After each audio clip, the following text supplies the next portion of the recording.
Hello everyone, तुम्ही गोष्ट आज नोट केली आहे का? आतापर्यंत जेवढ्या मी विदर्भ स्पेशलमध्ये भाज्यांच्या सोप्या सोप्या रेसिपी टाकल्या, त्यामध्ये भाज्याचा उपयोग न करता घरच्याच डाळीचा, बेसनाचा आणि कांद्याचा उपयोग करून वेगवेगळ्या भाज्यांचे प्रकार तुमच्यासोबत शेअर केलेले आहे.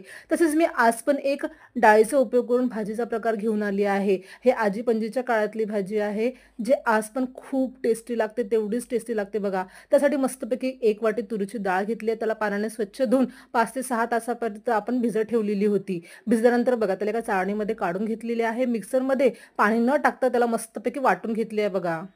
छान अशा वाटून घेतल्या बघा. किती सॉफ्ट अशी भाजी तयार म्हणजे डाळ वाटून घेतलेली आहे. आता डाळीला आपण एका प्लेटमध्ये काढून घेणार आहे आणि त्यामध्ये मस्तपैकी थोडंसं आपण लसणाची पेस्ट टाकणार आहे. सोबतच आपण रस्स्याची पण तयारी करून घेणार आहे. त्यासाठी एका प्लेटमध्ये लसणाची पेस्ट काढून घेतली. सोबतच हळद, तिखट, धनापूड, थोडासा गरम मसाला, मीठ आणि कांदा खोबऱ्याचा मसाला हा मी ऑलरेडी 2-3 व्हिडिओमध्ये टाकलेला आहे. तुम्ही ते पाहू शकता बघा. आता सर्व मसाले आपण एका मिक्सरच्या भांड्यामध्ये टाकणार आहे, पाणी टाकणार आहे आणि मस्तपैकी त्याचं एक वाटण तयार करून घेणार आहे बघा. आणि बघा एका पॅनवर आपण तेल गरम केले, त्यामध्ये आपण डायरेक्ट वाटण टाकणार आणि त्याला मस्तपैकी आपण शिजवून घेणार आहे तेल सुटोपर्यंत. तोवर आपण आता गोळे तयार करून घेऊ. गोळ्यासाठी बघा ते तुरीच्या डाळीचं वाटण केलं होतं, त्यामध्ये टाकणार आहे आपण लसणाची पेस्ट, जिरं, तिखट, हळद, धनापूड, मीठ आणि थोडंसं बेसन टाकणार आहे बाइंडिंगसाठी बघा.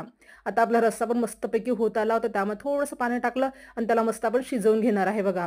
तोवर आता आपण गोळे तयार करून घेऊया बघा. सोप्या पद्धतीनं अशा पद्धतीनं आपण गोळे तयार करून घेऊया बघा. किती सोपी पद्धत आहे बघा. छान असे गोळे तयार झालेले आहे बघा.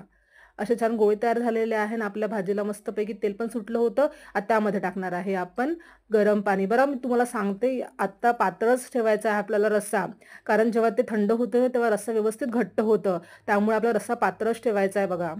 आता पाणीचं छान मस्त रस्सा उकळल्यानंतर त्यामध्ये आपण जे तुरीच्या डाळीचे गोळे तयार केले होते ते टाकणार आहे. आणि हे बघा त्याला लगेच हलवायचं नाही आहे. गोळे ते ऑटोमॅटिक शिजले ना थोडं वर येतात. आपण जर लगेच हलवलं ना तर गोळे तुटू शकतात. त्यामुळे आपण जोपर्यंत ते गोळे ऑटोमॅटिक वर येत नाही तोपर्यंत आपल्याला हलवायचं नाही आहे. बघा छान आपले असे गोळे ऑटोमॅटिक वर आलेले आहे. नंतरच आपण चमच्याने त्याला हलवणार आहे बघा. काही थोडं छोट्या छोट्या टिप्स असतात, आपण त्याचा वापर करून अशा भाज्या घरी बनवू शकतो. खूप टेस्टी लागते. अगदी वेगळी पद्धतीने आपण भाजी करून खाऊ शकतो बघा. एकदम सोपी अशी पद्धत आहे बघा. आता आपण याला मस्तपैकी शिजवून घेणार आहे गोळ्याला. रस्सा आपल्याला पातळच ठेवायचा आहे, कारण थंड झाल्यानंतर रस्सा व्यवस्थित घट्ट होतो. आता आपण गोळा शिजला की नाही ते बघून घेणार आहे. चाकूच्या सहाय्याने आपण बघितलं, आपला गोळा मस्तपैकी शिजले होते. शेवटी त्यामध्ये मस्त टाकलं आहे कोथिंबीर.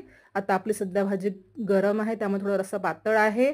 नंतर थंड झाल्यानंतर ते छान घट्ट होईल. तर तुम्हाला आजची रेसिपी कशी वाटली कमेंट करून मला नक्की सांगा. भेटू नेक्स्ट व्हिडिओमध्ये. Bye bye.